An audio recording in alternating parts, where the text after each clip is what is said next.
Hello, everyone, and welcome to Growing Together, a gardening podcast with me, John Lamb, and Don Kinsler, a lifelong gardener and the North Dakota State University Extension horticulturist for Cass County. Don, how are you doing this week? Well, I'm doing well, although I feel like our water hose has been running continually, at least in the Fargo area, and I think for a good share of the area here, we're dry. We're very, very dry. I don't recall that we've really had much precipitation at all in July.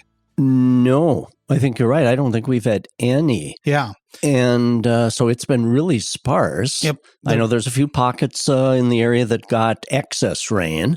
So it kind of feels like a feast or famine type thing. Right now in the Fargo area, we're in the famine stage for moisture. My lawn is starting to brown up, but I'm trying to stay on with watering, especially of the annuals and the annuals that are about ready to flower. And the vegetable gardens, tomatoes are really liking this.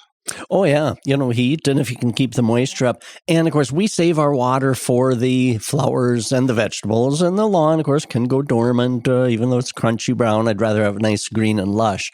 But, yeah, so it's been an interesting growing season.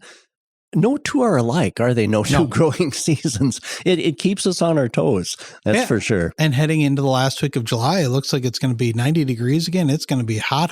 It's going to be warm. But I love this time of year because in the perennial garden, there's a lot happening. We're going to talk about lilies and daylilies. They're at peak bloom in our flower garden, and of course in the vegetables. Gosh, we're enjoying snap peas. Mm-hmm. String beans are coming on strong. Have you had ripe tomato yet? No, well, just the little ones. Our cherry sugars. tomatoes. Yep. We're still waiting for the slicer type. Haven't gotten there yet. We've had some good small, some peppers, some small peppers. No, none of the big bells. But yeah, things are coming along really pretty nice. Our onions are just kind of almost heaving out of the ground.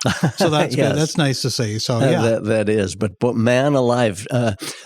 Okay, I brought out the soaker hose. Okay. I use oscillating sprinkler early, if we don't have enough moisture to kind of get seeds out of the ground. So then I use the oscillating sprinkler back and forth. But now I've drug out the soaker hose to stretch along the base of plants and give a good deep soaking. So that soaker hose has had a workout. Yeah. I see. I just hand water, and there's been a number of times when I forgot to turn off the after you turn off. I've done that. Yes. I've forgotten. In fact, on my way over here today, I had to stop and turn around and go back and make sure that I turned it off, and I had. That's good. Oh man, you hit upon one of my greatest frustrations. When you're done watering, water by hand, etc., then you go to shut it off. Sometimes you do it so automatically. I've done that same thing. I've taken off for work and then thought, did I shut that off? Yep. Usually I have, but there's been enough times that I haven't that it's of concern. Well, when you get the water bill, then you find out. Yes. Or you look into the basement. And this week I was out watering along the side of our house, and I noticed that there was water pooling up, and I couldn't understand why. Luckily, it was kind of near the hydrangea, so it's not going to be. Oh, they'll love it. Yeah, they'll love it. So, but I looked over and I saw that there was water kind of coming from my neighbors. So I looked over there, and their spigot was still turned on.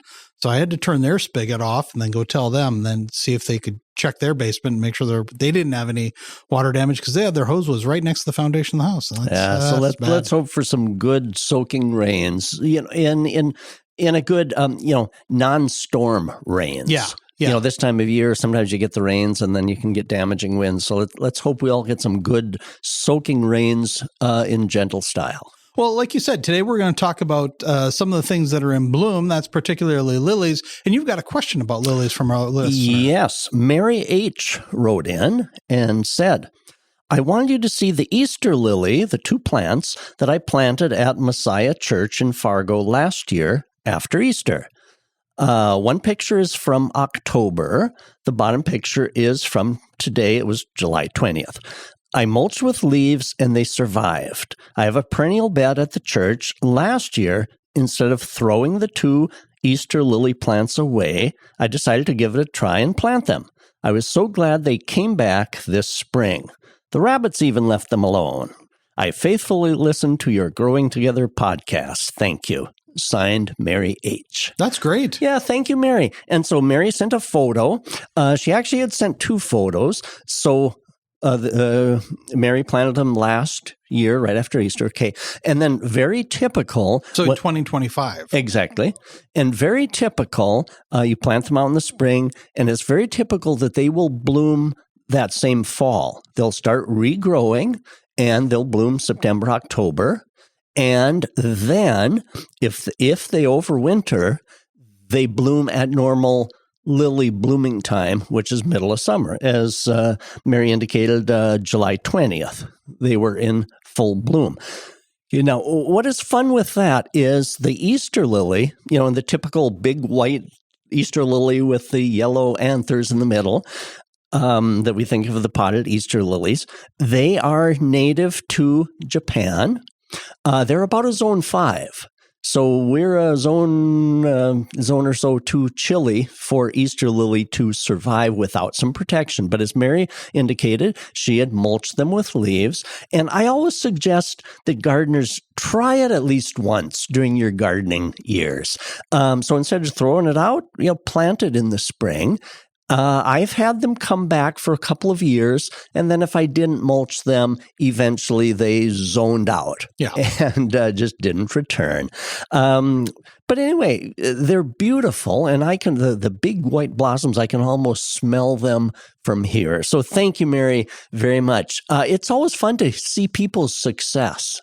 Always on these. So I appreciate your sending me the photo, Mary. Yeah, so if people want to share their success or if they have questions for you, what's the best way to reach you?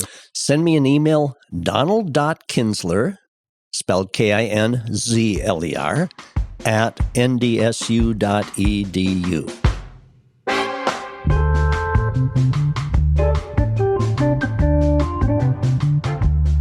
So now looking at these lilies, today we're going to talk about lilies, and this picture of the Easter lilies, they look maybe a little bit different than the lilies that I have in my yard that just kind of keep popping up. They're almost like coming up from grass. And so what are the different kinds of lilies that we have growing around here? Yes. Well, and of course, two terms, daylily and lily. And I always say I don't want anybody to be embarrassed if they don't know the difference between a daylily and a true lily, because both of them have trumpet-shaped blossoms. And so daylilies and true lilies both bloom in high summer. So right now in our yard, we've got both blooming.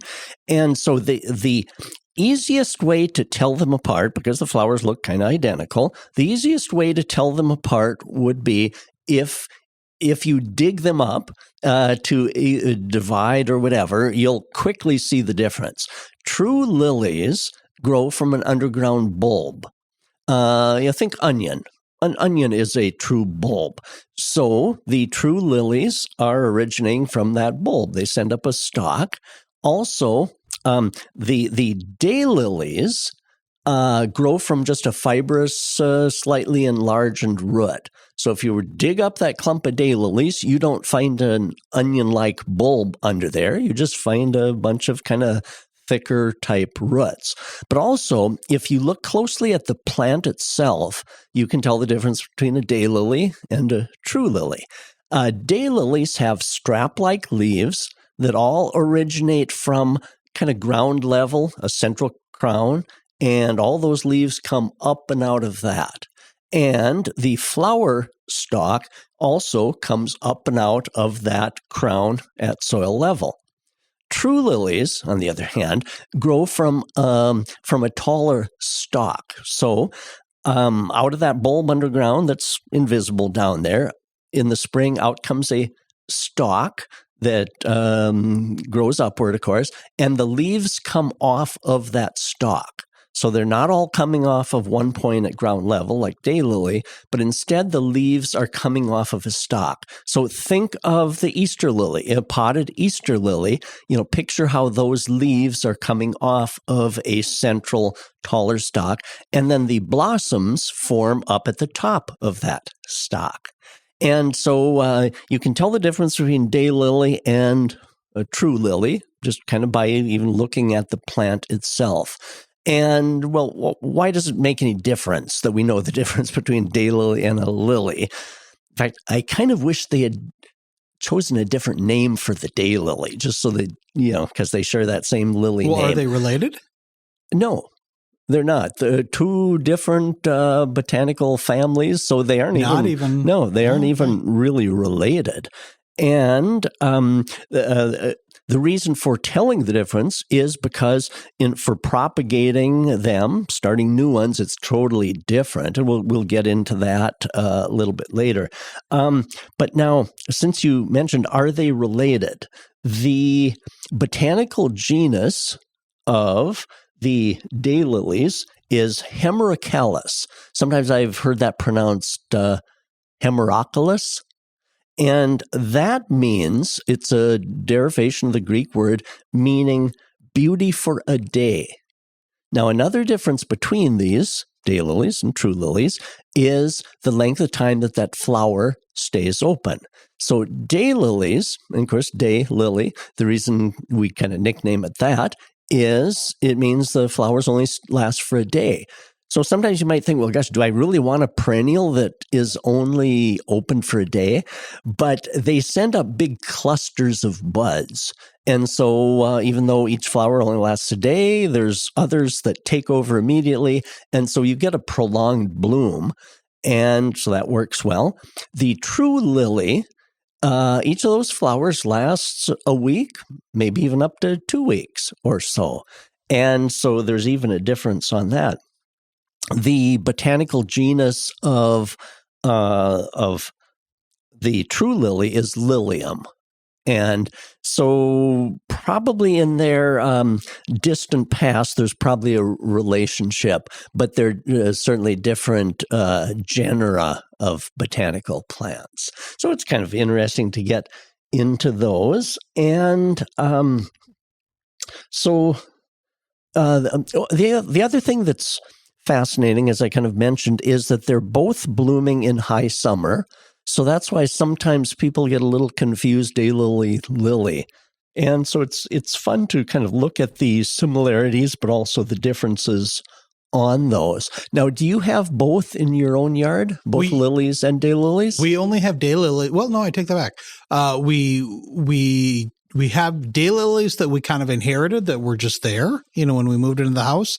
And then we've got a lily that we planted up in front, which is just kind of, it's peaked out now and it's just kind of fading now, but really a number of different colors in that one, kind of a purplish and the creamish. And yeah, it's really, really nice. The daylilies tend to be the kind of the orangish variety. And then some of the kind of creamy yellow. On both these, both lilies and daylilies, the plant breeders have been so prolific. The daylilies, I remember when I was growing up, the neighbor had daylilies, which were kind of a little small flowered orange thing. And they weren't spectacular. It seemed like they planted them in somewhere where nothing else would grow. But man alive, then fast forward to today. We've got daylilies in our perennial garden. One is called Spider-Man, which is a big red one. Buttered popcorn, a big flowered yellow with a little bit of white in there. One of my favorites is called Primal Scream, which is a vivid orange, just a fiery orange and huge blossoms. And so the breeders have been so prolific in all of these. And then with daylilies, the thing I've seen to notice too is that some of them can be very, very short, some can be very, very tall. Yes. Is that a matter of the condition or is that a matter of how that particular plant was bred? How that particular plant was bred. Okay. And that's what's nice too. In the height of like daylilies, there's something for everyone. There are the little dwarf ones for kind of the edge, and there are those that get quite tall, maybe even up to with a flower spike, 4 feet or so. And then also the true lilies.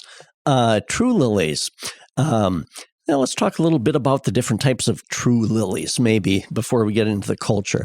Now, some lilies, true lilies, are upward facing. The flowers face upward. Yep. Those are called the Asiatic class of lilies. You can look up the classes of lilies. I mean, there are lily societies that really get into this. Okay. The Asiatic lilies are those where the flowers face upright. Those are the most winter hardy. Those are the ones that oftentimes you'll see in garden centers potted for sale in full bloom. They're in colors of white, yellow, red, orange, and they're probably the easiest to grow. They multiply well. And then you have other classes of lilies. We're all probably familiar with the stargazer lily. You see that a lot in bouquets and weddings with a very strong fragrance. And the stargazer lily is one called the oriental class of lily. They're a little bit borderline, a little hard to get to grow in our area. And but then the hybridizers have done some crossing and things, so they've created some hybrids, and we've got some of those hybrids that have a little more winter hardiness. And one of the differences between I called those Asiatic lilies the most winter hardy. The other lilies will face outward, such as stargazer. And the hybrids the blossoms face outward and have more of a fragrance. The Asiatic lilies don't really have much fragrance to them. And so there's a whole world. There's a whole world out there of the true lilies. But do investigate them. They're well worth planting. And I enjoy experimenting. We've got one called Golden Splendor that is as tall as Mary and I. We've had photos of us taken, and they're the big lilies, the outward-facing golden-colored lilies. The blossoms are as tall as Mary and I are. How are the stems? Are they okay with holding that weight? We've talked about some flowers that the stems can kind of break or can kind of bow under that weight. Exactly. And they seem to, in a semi-protected spot, they seem to hold themselves up well. If it's a windier spot, then customarily a person might put a stake in to hold some of them up. So there's a whole world out there of these different types of lilies and daylilies. All right, let's take a quick little break. And when we come back, let's talk about how to the best tips for keeping lilies and daylily.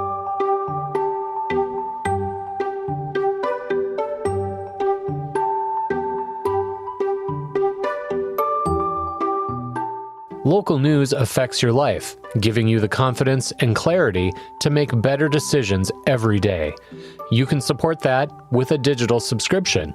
Visit inforum.com/subscribe to sign up today. All right, we're back, and this week we're talking about lilies, particularly daylilies and true lilies. And we just talked in the first part of the show, we talked about kind of the difference and how to tell the difference between the two. But how about what are the best ways to grow them and have success with growing them from year to year? Well, the true lilies, those growing from an underground bulb, really need full sun. There are a couple of varieties that maybe will do okay in some shade, but generally we should plant those in full sun, the true lilies. Daylilies will take a little bit of shade. They're maybe a little more flexible in how much sun, how much shade they get. So some of them will do okay in a little bit of partial shade, although full sun is probably best. Now, as far as soil, the daylilies are quite forgiving of soil, a little more flexible in soil type. They do well in our heavy clay soil. They'll do well in lighter soil. And so they're quite forgiving of that, tolerant. The true lilies growing from a bulb would rather have an organic type soil. So I found that mixing some peat moss or compost in the planting area, mixing it in good, really does help. They don't do as well in a hard-baked clay-type soil. So true lilies and the bulbs are a little more particular about the soil that you would put. You were just talking about how daylilies are they're okay with this clay soil. The other night I was out at Trollwood and for the show, the musical out there, and I got out there earlier. So I went along, kind of back along the river area. This is in Bluestem in Moorhead. And so back along, you don't get all the way to the river, but they've mowed it to a degree. But you look back and there was whole pockets of daylilies. And I just, that was kind of a surprise. These daylilies growing wild, or maybe somebody had somehow planted them there at one point, but big pockets of them. And it's right really close to the river. So they would get some, when it floods, they would get some water up on them. So interesting. I've noticed the daylilies would rather be a little more moist than dry. In fact, in our own yard, we have a perennial bed that's close to trees. And of course, established trees are water hungry. They tend to dry out the soil around them. And so I had daylilies planted in that area and they didn't thrive. And so I moved them to a spot where they didn't have the tree competition for moisture, and they've done much better. So daylilies, so it's interesting along the river there, because I found too, they'd like a little more moisture. And now both lilies and daylilies have just cultivars in myriads of color. So as I mentioned before, some of those, just the breeders have done such great work. Now, whether it's lilies, true lilies, or daylilies, one thing that I enjoy is planting them in groups of an individual. Okay, for example, I mentioned primal scream daylily. Okay, instead of just planting one, if you plant a group of 3 or 5, then when they're blooming, you have this mass and really works well. But of course, all these plants have a cost too. So sometimes what I'll do is plant it, and after a couple of years, when it's gotten a big enough crown, then I'll divide that plant and make the grouping of it. But rather than just one, it does help to have more than one in kind of a group, so that when Spider-Man is blooming, it's a mass of red. And also the true lilies, rather than just one, it does help to have more kind of a grouping of that. Or the other thing that I enjoy doing too is within a perennial bed, having, for example, primal scream daylily, one here, one over there, so that when they're in bloom and you look through the flower bed, you see those kind of throughout the flower bed too, rather than just one pocket at one end of the flower bed, if you follow me. Yeah. So sometimes mass plantings or repetitive throughout the flower garden can help give a little extra color too. And so like I say, when budgets are a little bit of a concern, like they are with all of us, you can plant something, let it grow, and then divide it. Lily bulbs can be divided too. Underground, they multiply, so you can divide those as well. Yeah, you said the true lilies that they multiply. So like if we pull up a bulb, first of all, when should you do that? And like how many years into it? Should you wait until it's got X amount of stalks coming out of it? Or how do you know when to do that? And then how do you split a bulb? Yeah, when a person is looking to multiply, either a daylily or a true lily, probably let it go in about the third year. It probably has produced enough kind of offsets. So the daylily, you see those offsets at ground level. The crown has increased and multiplied, so you see more shoots kind of coming, more that you can dig up that clump and divide. And of course, the true lily bulb, that bulb is underground, so you don't know exactly what it's doing, but after a few years, you'll see that instead of just one stalk coming out of the ground, there will be multiple stalks, and those multiple stalks indicate that lily bulb has multiplied. So when you dig that up, and let's talk about the timing a little bit of when you would do this. So daylilies can be dug and divided in late summer, early fall.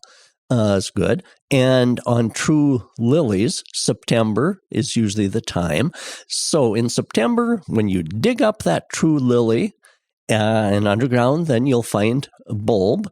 And what you originally planted as one bulb, you'll find that has separated into several bulbs, kind of all in a cluster. And so there will be kind of natural divisions. You'll look and see, where I planted one bulb, now I see there's 3 bulbs all kind of clustered together. So then you can just break those apart. And then also the lily bulbs are made up of what are called scales, little sections. When you think of an onion, you peel off the layers. Mm-hmm. Well, lily bulbs are a little different. They kind of have little scales or little pieces that make up that bulb, and you can actually take each of those pieces and plant them out. Okay. So you can get a lot of lilies out of a bulb. And so the timing, of course, is for the true lilies is to divide them then in the fall. The either of these, the daylilies or true lilies, can be planted almost any time through the growing season. Spring is probably preferred. Now, there's different ways to get these. The garden centers have lots of potted daylilies, so you could buy them in the spring, early summer. Both of these would be best if you plant them relatively early in the growing season so that they have the entire growing season to develop. Actually, I'm still planting. I just planted a daylily last week, a beautiful potted one. And so they can be planted. There are bare root daylily companies you can order from too.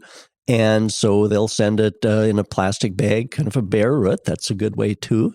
And in the spring of the year, you can get the bare root bulbs of the true lilies. I mentioned the time for digging and dividing an existing one is September. But you often encounter the true lily bulbs for sale in the spring of the year also, and that works very well too. And let's see. So, any other thoughts about how to get these to thrive? Mulch. Yep. Mulch is very important. Most perennials really don't thrive if they're growing in just plain soil. They seem to just naturally thrive best if there's mulch over the soil. I like the cardboard underlayment with shredded wood on top of that. That makes a nice mulch. And I've seen even people save their leaves. Each year they save the leaves, and then they use that as a mulch during the summertime. There are some wonderful gardeners doing that. How about because they come up with these big, beautiful flowers? How are they heavy feeders? Should we be fertilizing them? Well, that's a good point. Definitely. In the spring of the year, once in May and once in June, good fertilizer could be a flower type fertilizer or the water soluble type like Miracle Grow. The other thing the reason why that is so important is to keep feeding those plants so that they produce a good bud. And sometimes that will, not sometimes, but always, that affects the future years too. If we can get that plant to have good nutrition, not only will it help have a stronger bloom this growing season, but it's also an investment in the years to come. Because if we can get that plant well fed, and then it will have the nutrition to produce for the following year as well. So what we do this year not only affects this year, but the coming years also. So how about kind of at the end of the season? We talked about that maybe September is a great time if you want to split both the true lilies and the daylilies. But what should we do if we don't need to split them? How should we, do you cut them off at the base? Do you deadhead the flowers after the flowers are done? So after it's done blooming, how do we keep caring for them? Yeah, and you bring up the good point too. If we don't need to divide them, how often should they be divided?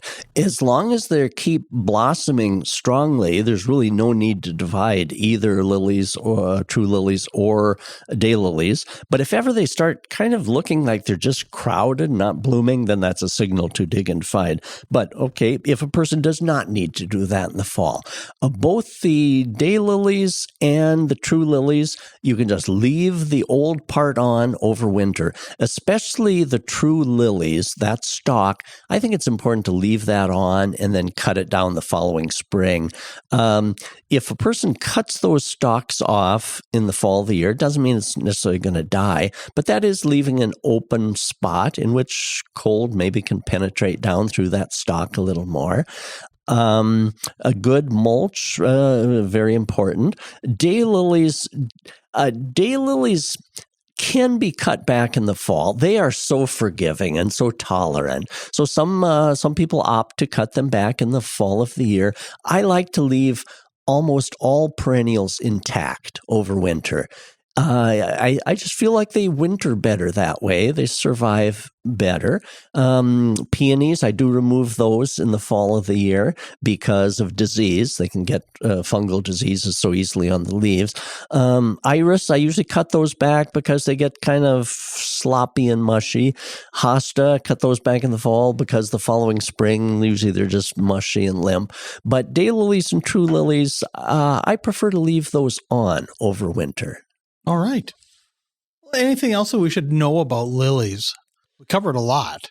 Yeah, and the reason why we decided to do a podcast on lilies and daylilies is because they are such staples in the perennial garden, and they're in full bloom in high summer, and they just provide so much color. And they're an important part of the flower garden, the perennial garden, where you begin with things that bloom in May and June. And then in the middle of summer, on come the lilies and daylilies. And then in the fall, there will be the things like the fall asters and the sedums and different things. And so in the middle of summer here, the lilies and daylilies are such an important part and such a colorful part of our perennial garden. And so I am just enjoying, I take a walk each evening through the perennial garden, and I just enjoy each of these so much. Well, and if you don't have lilies in your garden, there is a great place in Fargo up on the NDSU campus to go see lilies. Yes, the daylilies, the largest public garden of displaying daylilies is on the NDSU campus. So it's really something. The largest public garden in the whole United States. I don't know how many thousands of daylily cultivars are in that collection. It is at the corner of 12th Avenue North and 18th Street, so right on the west edge of campus. You'll see beautiful display gardens there of annual flowers, but when you walk past the annual flowers, you'll find, and there's a big sign there, the historic daylily collection. So it's really something to see. It is really pretty remarkable. And if the weather is nice, you want to go out for a little walk and take in both the garden that's there, but then the daylily garden. They're both really spectacular and wonderful to see. Yeah, it really is. And speaking of the daylilies, there are so many flower forms too. There's some, spider-shaped forms, and we've got one that has ruffled edges on it. And just, I am so happy gardening in these times because there have been so many improvements on cultivars, and we are in good gardening times. We are indeed. Well, if people have questions for you, what's the best way to reach you? Continue sending us emails. Donald.Kinsler, Kinzler, @ndsu.edu. All right, Don, thanks a lot, and we'll talk to you next week. Yeah, thank you, John. Thanks, everyone, for listening.